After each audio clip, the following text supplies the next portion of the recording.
One of my Dracaena Marginatas. I have another one just opposite me over in my family room, and it looks identical to this one.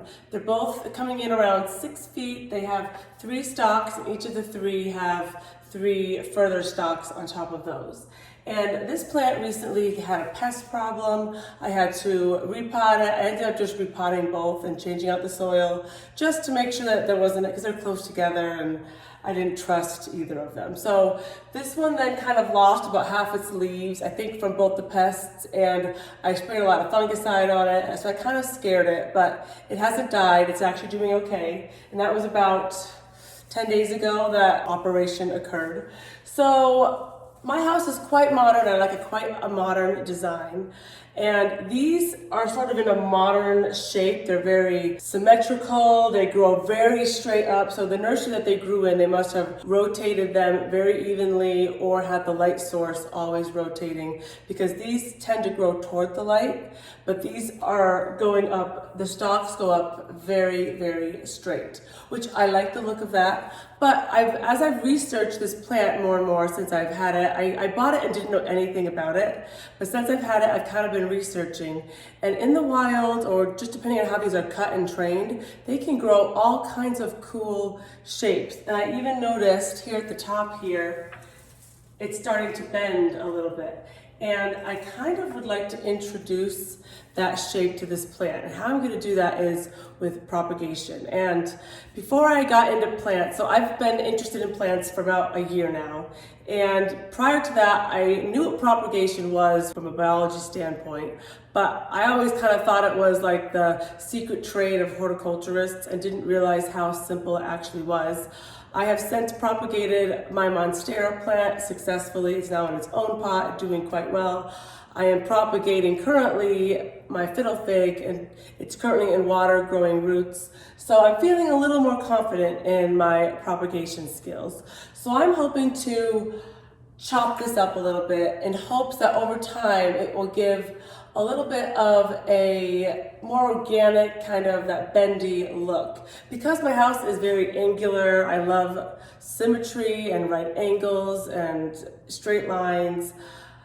But I kind of think it could be interesting to have my plants in my home not always match that. Add sort of a organic, flowy, different shape and material. So that's kind of what I'm thinking today. So I have 2 of these that are essentially identical. The other one has a bit more foliage because it didn't get sick.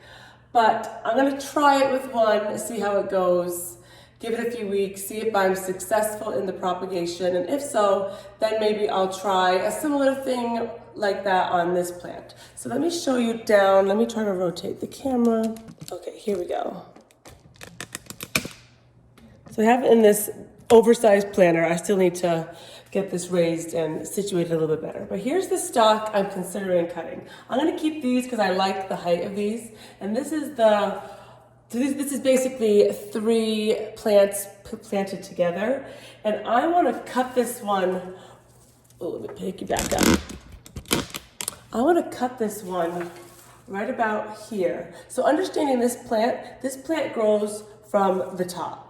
So if I cut it here, this will now be the bottom of the plant, and this will no longer get any taller because the height is coming from the top of the tree. So because I have these 3 singular things coming straight up, I thought to sort of make it look a little different would be to have this thing with these 3 things coming off closer to the bottom. And then I'll let these top pieces, sorry, I'm moving you all around. And then I'll leave these pieces alone for years, just to grow and grow and grow. And if you want to make it different, so basically what happens if you cut off the top of this plant, it shoots out new branches with new little foliage, foo-foo-doos on top. So if I cut off, it's kind of like, Methuselah, who's the one that has like the snake heads and you cut off one, like 3 come in its place? It's a little bit like that. You could have anywhere from 1 to like 5 that could come off, and you can't control how many shoots come off. But if I were to cut off this, it would stop the vertical growth and it would shoot out various different branches. So, and that's kind of how you get it to be a little more of a, I don't know, kind of a funkier, interesting look, whereas this is very uniform, which is beautiful, but I'm just kind of feeling like something different. And this actually wasn't that expensive of a plant. I bought this in my local nursery at this big, tall height for, it was about $50. I can't quite remember, but it wasn't breaking the bank. And because some plants this size, you could spend hundreds of dollars to get a mature tree. Some people say this plant grows quite slowly.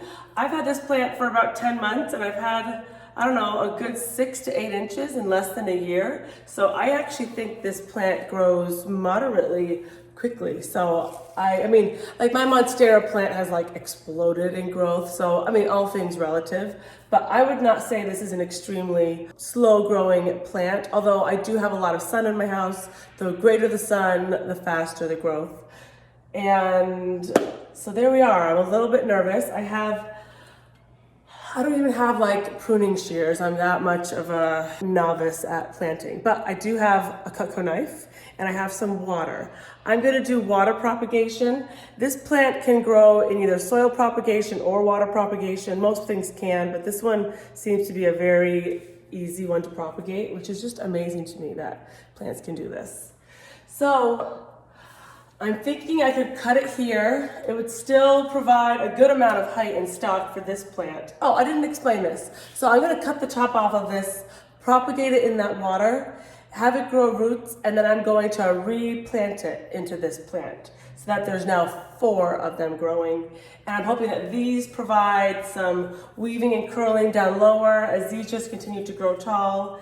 And I'm sure I'll do more things as time goes on, but I'm gonna start slow and see kind of how the shape takes form, see if this actually lives the propagation. I hear about 80% of these propagations succeed. So there is a small risk that by doing this, this will die. This part I'm sure will still be fine. And so also, I didn't mention that. So I'll cut it off here. This will grow new roots. This section I'm gonna replant. And then this long stalk will also now shoot out new shoots. So it's gonna really encourage new growth and lateral growth. So with that, I'll stop yapping away and I think I'm just delaying the cut because I'm a little nervous. So I wanted to have a little bit of support into the ground. So I'm thinking about here, that will give it enough space in the soil.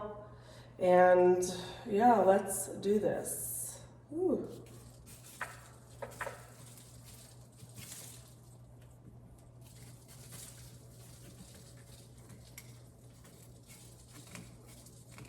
I'm sure it's better for the plant to do one queen clip, but I'm sure it will be fine.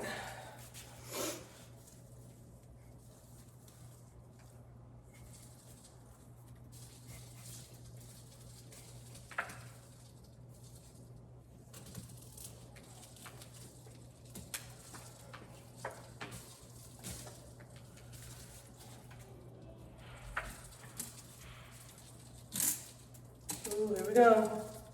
Okay. So the reason I chose this plant over my other one was because this one already lost half its foliage. And so this plant actually can propagate with just like this part and not even the green, but the green will help it because that will have photosynthesis and create the chlorophyll, which will feed the plant.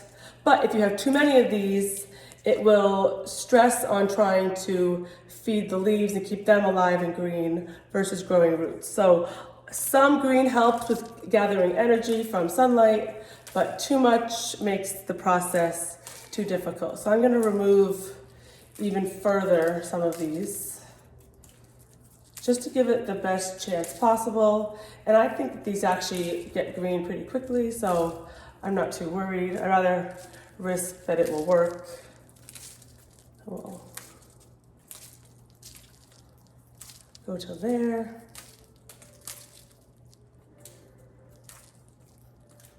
Okay, maybe one more. So if you were to keep going all the way up, that would then cut it off and then it would start shooting out shoots. But I think we're safe at this point that it won't create new shoots at this point. But look at that, I already am loving how that's changing. And if you keep it away from the light, it will curve over. So I know they do get you in frame. So if you put this away from the light, it will start bending to try to find the light. So I know these are manipulated in shape by using the light source and the location of the plant to make these bend, because these are also a more commonly sort of a trendy way they're growing these currently is to braid these parts. And then you do that by how they manipulate the light and the growth. But I don't want to make it look formal like a braid. I just kind of want it to go kind of wild. So I actually will keep it in a bright room, but maybe away from the light. So that way I can have it trying to reach the light. We'll do a couple more. Okay, how do we think? Do you think that that's good? Okay. Okay, there we go. So hopefully I haven't caused this plant too much stress by repotting it, spraying fungicide, and now cutting off its top. But I think we have a chance. And hopefully I didn't mangle too much of that bottom, but I think we'll be okay. I think we'll be fine. And sometimes I see people peeling these off. I'm not sure. I don't know. Half of it's a guess what I'm doing. But I'm going to put this in water. And the roots can take anywhere from 2 weeks to 6 to 8 weeks to show up. And it just depends on how much growth hormone is going through these shoots. It depends on the light it's getting, so how healthy it is, I'm sure. So there's a few variables to know when it will be ready to replant. So for now, I'm gonna leave this next to the mother plant. And I'll come show you what's happened here. So here's the cut. It still is about 4 feet tall, so it still has a really good height. So I'm really pleased with that. I hope you aren't feeling too intimidated by propagation. I know that I was, but sometimes you just have to hack it off and try. And it creates new shape to your plant or tree while also providing you with a second or third or fourth new plant. So it's just amazing how these plants can do that. I find that from an evolutionary standpoint, quite interesting. Thanks so much for watching. Click on this video and it might be my update or it might be another video that you're interested in, and I'll catch you in my next video. Bye-bye.